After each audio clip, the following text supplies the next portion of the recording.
consider donating to our Patreon. Anything helps. If you've been keeping up with the case of Chris Watts, Scott Peterson is probably a familiar name to you. This is because there are a lot of similarities between Scott Peterson and Chris Watts, and the parallels between them are brought up quite regularly when discussing the case of Chris Watts. Both annihilated their families. Both tried to cover it up, though for accuracy's sake, it should be known that Scott Peterson was a lot smarter than Chris, and was a way better actor, and both had a gigantic media presence. And lastly, both were arrested with huge trials. Now, when I made that video on Chris Watts in prison, a lot of people were quick to point out that Scott has been living in prison since like 2003, just fine, with no issues, and that Chris wouldn't face issues either, and that is blatantly false. Sure, Scott's time in prison hasn't been the worst, but even though Chris and Scott both have their similarities, there's a huge key difference between Scott and Chris that determines how their stay in prison will differ. Scott Peterson only took out his wife and unborn child, which is still awful. However, his wife was an adult, and the child he took out with her wasn't even born yet. Now, I don't want to get into politics, but that is clearly not as bad as Chris, who took out his fully conscious, living, breathing, happy toddlers, and then tried to cover it all up for something as little as being with another woman. Now, while prisoners aren't the most rational people of all time, and they usually don't take small things like that into consideration, they might see someone like Scott and think, hey, this person is horrible, but he may have had personal issues with his wife. She was an adult, and the child he unfortunately harmed during that act indirectly wasn't even alive or an idea yet. But then they're going to see someone like Chris Watts and go, hey, this guy took out his small children who used to sing him anthems about how great he was. My daddy is a hero. He helps me grow up strong. He helped me snuggle too. He reads me books. He guides my... And he took out his wife. Not only this, but he was totally okay with this, and was willing to live on normally, and didn't even cry until he was caught. Though this video is not about Chris Watts, it's about Scott Peterson and his time in prison. I just thought I should mention all that first, because that's a common thing that keeps coming back up in discussions.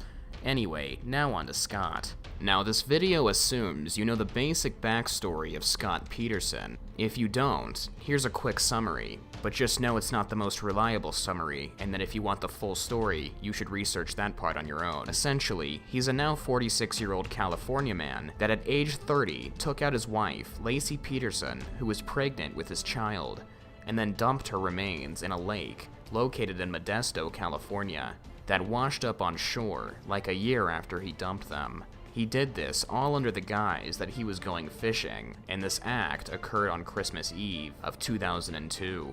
Scott is thought of to have antisocial personality disorder, which makes sense considering what he did, and also considering he always has the exact same expression on his face. He always looks like a teenager waiting for the bus or something. You know where she is? I think a lot of people believe that. Are you afraid police will arrest you? No. I know there's no basis. I mean, I had nothing to do with her disappearance. After this story started to get a lot of media attention for the next year, Scott was heavily scrutinized by the public. I mean, rightfully so. He always had paparazzi recording him. He was harassed constantly. He was interviewed, interrogated, talked about 24/7. It just never ended. Until April 18th of 2003, when he was finally arrested, mainly on suspicion that he was trying to flee to Mexico to avoid punishment, which is a very rational idea in the eyes of the law, because he had a bunch of shit in his car. It looked like he was packing to leave. He had over 15 grand in cash just laying around in there. He had a bunch of camping equipment and really suspicious items with him, like his brother's driver's license. This guy was definitely attempting to flee the scene. Oh yeah, and he was dating this new girl named Amber Frey, who recorded their conversations for police and aided the investigation quite a bit. So, good on her, I guess. A few days later after being arrested, he was charged with 2 counts of murder, first degree on Lacey, and second degree on Connor. For some reason, he pleaded not guilty. I mean, you gotta admit, this guy was pretty confident in himself, probably because he was a total sociopath. Anyways, so it took a really long time for them to prove his guilt. I mean, almost to the point of ridiculousness. His trial didn't even start until June 1st, 2004. He wasn't even properly convicted until November 12th of that year. So we're going on like 2.5 years since he committed the crime at that point. He was sentenced to death and was put on death row, where he still is to this day. He's probably never going to get executed, and if he does, he's probably going to be like 79 years old because, you know, when someone gets geriatric and probably has learned their lesson after decades of really harsh imprisonment, that's the best time to just put him down. Now, we are to discuss Scott's time in prison. Now let's just say, while it's nowhere near as bad as Chris Watts' time in prison, it's still pretty awful. He's housed at San Quentin State Prison. Essentially, he is a cellie with a man named Raymond Cummings. Now, Mr. Cummings is in prison for killing a cop long ago. The reason I'm telling you this is because it's been reported that Mr. Cummings receives favors of a certain kind from Scott, and in return, Raymond protects Scott, as Scott is a little bit of a target, just a little teeny tiny bit. It's been noted that Scott has washed really dirty underwear with his bare hands in return for protection as well. I mean, he's performed so many dirty favors at this point, I'm surprised he's even alive, though it's not all bad for the guy. Since Scott is so compliant in prison and never has caused any issues, he's been given special treatment and has been transferred to a really nice block that allows him to do quite a lot with his day. He's allowed anywhere from 5 to 7 hours every day to just roam around, play basketball with people, watch cable TV, exercise, play board games, play cards with people. He could probably even get an Xbox in his cell if he really wanted it, if he doesn't have one already. A lot of people are really outraged about this, but personally, I think it's okay. First of all, he has to be in prison. Regardless of how good the accommodations are, he can never live his life again. 80% of America knows and hates this guy, and I say 80 because there's a lot of people who have no clue who he is. He can never meet a woman again. He can't go out and drink. His freedoms are pretty much gone.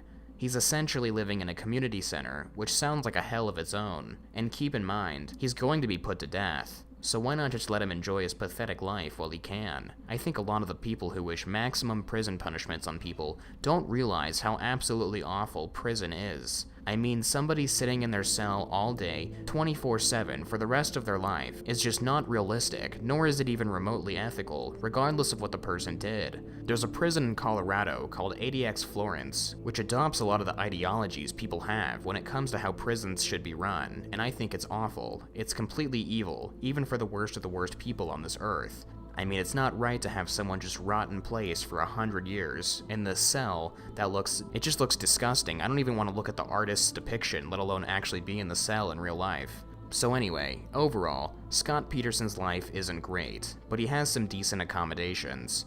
Though keep in mind, he's still been assaulted and harassed in very uncomfortable ways if you catch my drift. And that makes up punishment-wise for his decent accommodations, because that is probably the worst thing that can happen to you mentally. There's no way he isn't destroyed on the inside.